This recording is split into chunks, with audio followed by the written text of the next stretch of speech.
Of Kitty Rice, who's right there, and our son Ian, and I think Rob must have just gone to the restroom. So what I'd like to talk about is Renee, but really even more the connection between the Rice family and the Lyons family. To show you how deep that connection is, both of our sons who live in California flew in yesterday to be here, and Kitty and I, who were in Champaign, Illinois yesterday at a wedding, we got up and flew in from Chicago here today at 6 a.m. and got in here to be here today because our feelings for the Lyons family goes for so long and so deep. And here's our other son, Rob, just walked in. Twin sons, Rob and Ian, and really one of Sean's very closest friends. Rob and Ian and Sean are at least every other day in constant contact. But tell them the real names, because when we first met, Ian was little baby, Rob was big baby, and Sean was giant baby. And I think that's what Kitty always called the three of them. They were a gang. They're a really strong gang. In Schofield Barracks, Hawaii, in 1988 to 92, they were all on the same soccer team for 4 years, and they were just always so close together. And I remember Renee and Rich and Kitty and I down at all those soccer games at Barber's Point and up on the fields of Schofield Barracks, Hawaii, on the island of Oahu, watching and cheering our boys and watching them grow from 4th grade, 5th grade, 6th grade, 7th grade to be the best of friends. And then later on, a few years later, we all ended up in Washington, D.C. as military officers do. I am a classmate of Rich's. I first met Rich in July of 1969. And how could you ever miss Rich? He was like 6'5" or 6'6". Holy moly. But it made an immediate impression upon me. Later on in Washington, D.C., we all ended up in D.C. area, and Sean and our boys did not go to the same high school together, but of course they knew they didn't live very far apart, and they were very close friends again in the D.C. area, Northern Virginia.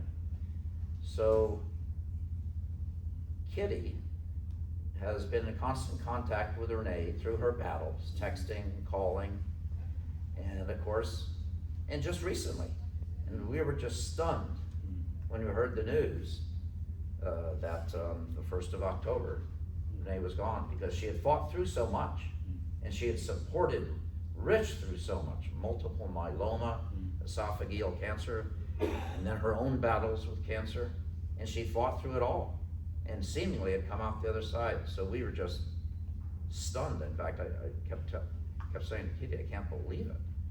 Of course, we were at Rich's burial, interment at Arlington. I was there in early December, and at the reception, talking to Renee and just having a wonderful conversation with her. So it took our family by tremendous surprise, as it did, I know, everybody in here. So I met Rich, going back now in history, in July of '69, as I mentioned. And at West Point, you're divided into 4 regiments, and there's like 8 or 9 companies in each regiment. We were in sister companies. He was G2 and I was E2. And so we saw each other on the fields, as Douglas MacArthur used to say, on the fields of friendly strife. And thank God I never had to tackle him. But so we went through those 4 years and graduated. I actually did not know Renee at that time. In 1981 or 82, in the Monterey County Fairgrounds, I heard this booming voice call out, and it was Rich Lyons. And Renee was there holding on to Stephanie and Sean on the Monterey County Fairgrounds, and we met Renee for the first time and struck up a friendship with her that continued over the years. Just a wonderful family. Rich, of course, was studying Russian at that time at the Defense Language Institute. I mentioned already, then we met up 4 years later in Hawaii. By coincidence, we were there at the exact same time. In the old Army, you used to have to carry your personnel records with you and physically sign in. Of course, you don't do that now, everything's digital. But you'd have to go there, and I was standing in line, a bunch of officers, and I hear this booming voice behind me, standing right behind me. It was Rich Lyons. We actually signed in almost exactly at the same time, and our 4 years in Hawaii started again. We became great friends with the Lyons family, and of course, our boys then our sons were in 4th grade, entering 4th grade. And occasionally Kitty and I would need a little breathing space from the boys and what they were up to. So we asked Renee, do you think Stephanie would like to babysit our boys? So Stephanie here, for many years, babysit our boys. She may still be doing it, I don't know. You gotta stop babysitting. So, were they well behaved or not? Yes, I remember doing football exercises with them. They're like, let's work out. Okay, sure. So you see, so this relationship continued wonderfully throughout the 4 years there in Schofield Barracks. And I was there when the Rice family moved up to Northern Virginia from beautiful Columbus, Georgia, home of the infantry. And we were going up to Northern Virginia. I called up Rich and said, hey, would you mind if we came and stay with you for a few days? We slept in your basement, the basement in your home. So our family spent 3 days sleeping in the basement of your home, and Rich and Renee, again, were so kind to us. When I think of Renee, and Rich, they were such a wonderful couple. They loved each other so deeply, and Rich could sometimes be pretty fierce, and Renee could smooth out the rough edges when they needed to be smoothed out. And I know that because I was close to Rich. And he could be very fierce. And we actually spent at Schofield Barracks a year and a half together, right next to each other, as we were brigade executive officers. And I would see him and we'd talk about stuff, and Rich was a man of strong opinions.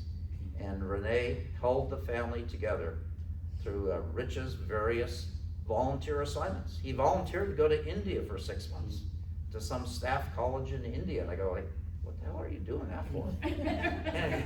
But he volunteered to go off to India for 6 months. And after he retired from the Army, some of you may not know, I know the close family does, he volunteered to go to Tajikistan for a year after 9/11, to the country of Tajikistan.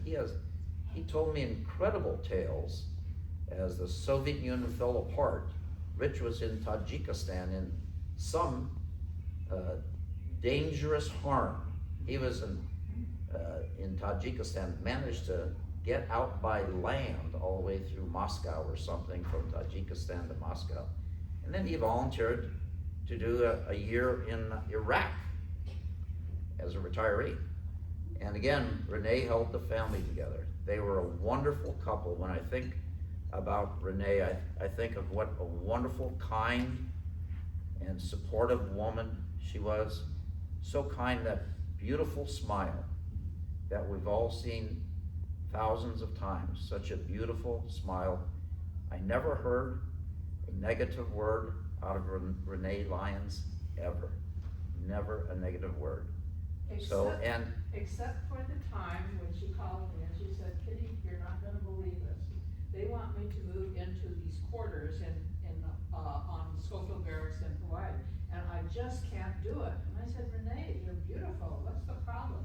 She said, when you go in the master bedroom and you go to turn the light on, when they painted the bedroom, they spray painted it over a gecko. And you touched it.